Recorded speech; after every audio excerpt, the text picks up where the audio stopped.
Today, we're talking about work-life balance, the struggles, the stress, and some tips you can implement today to keep yourself sane.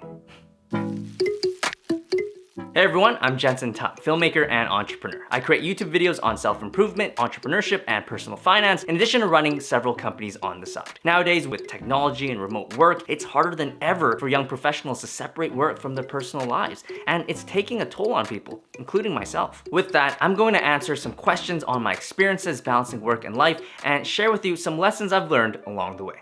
Did you find the transition from student to professional difficult? It was not long ago when I was a student in university. I studied marketing and real estate and did internships big and small. But as much as business school tried to prep me for the professional world, transitioning from student to professional was tough. In my case, it was into full-time entrepreneurship during the start of the pandemic. For the first time ever, I was in full control of my life. On one side, it's the advantage of being a professional. You get to decide what you want to do and how you want to live. But at the same time, it's also the disadvantage. If I didn't know something, there was no one textbook I could refer to. I had to figure things out on my own. For me, that was a lot to take in. What did you have to get used to being a new professional? With school done, work naturally took its place as the main commitment in my life, and I had to get used to that. YouTube and my businesses weren't my hobbies and side hustles anymore. They were my livelihood. I now had my team, clients, and customers all depending on me, and if I failed, I would fail them as well. All of this made my work my #1 priority, where my work and my personal life constantly overlapped. I, in a way, got used to making sacrifices in my personal life.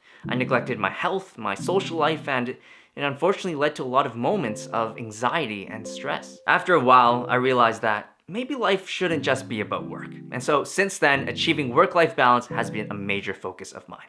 How have you prioritized your mental health? I prioritize my mental health by detaching my self-worth from my work. Many of us are attached to our work so much that if we're not constantly progressing in our career, we feel worthless. It's kind of crazy if you think about it. I frequently remind myself that my life is worth more than just my work, and there are so many more factors that make up a successful life. Some ways I unplug from work include exercising, enjoying nature, writing poems, and spending time with friends and family. If you are ever struggling with your mental health, you should never be afraid to seek help. Just like getting a checkup at the doctor, your mind deserves the same respect. Therapy is more accessible than ever, and it's okay to reach out to those around you for support. I have friends and family that I talk to about my problems, and I'm incredibly lucky for that. When did you feel comfortable setting boundaries at work? I felt comfortable, or rather necessary, setting boundaries at work when I started to burn out. I just knew my relationship with work wasn't sustainable for the long run. A key boundary that I've set for myself is learning to say no, to evaluate my priorities and only do what I want to or can do. I've declined many clients, opportunities, and asks because they just didn't align well with my values or schedule. Nothing against them, it's just I had to put myself first. If your workplace doesn't give you the option to say no to certain tasks, if they're constantly forcing you to work outside of work hours or demanding more that is expected of you, you should either figure out a solution with them or run away. Don't expect things to change if you don't make the change. What are some tips to help you navigate your relationship with your team? Finding a work-life balance may require you to set expectations with your team and boss. It's important to be transparent and clear to them about what you value in your life and what you can or can't do for your work. Maybe you can't answer emails after work hours or work on the weekends. Let them know about that and tell them why that matters to you. At the same time, don't be too stubborn and understand that depending on your work, you might have to make some compromises. You're a team after all, and you do need to work together.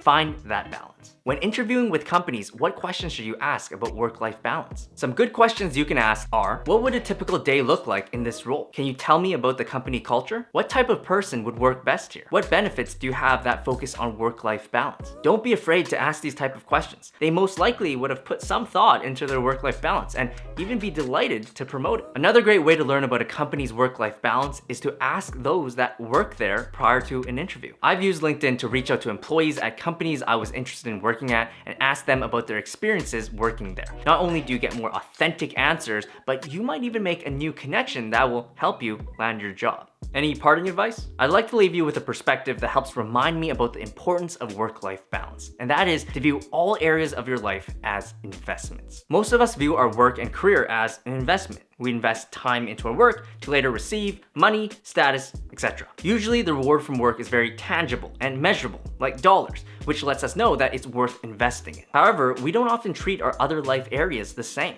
Our mental and physical health, our relationships, our happiness. It's hard for us to see the value in investing in them because the rewards that they give us aren't obvious. They're typically intangible and unmeasurable. It's important to change that perspective, to understand that life's greatest rewards can't always be measured. Sticking with the financial metaphors, it's best to have your investments in life well diversified so you can have a more balanced and healthy portfolio. If you enjoyed this video, be sure to like it, subscribe if you haven't already. Thanks for watching, and peace out.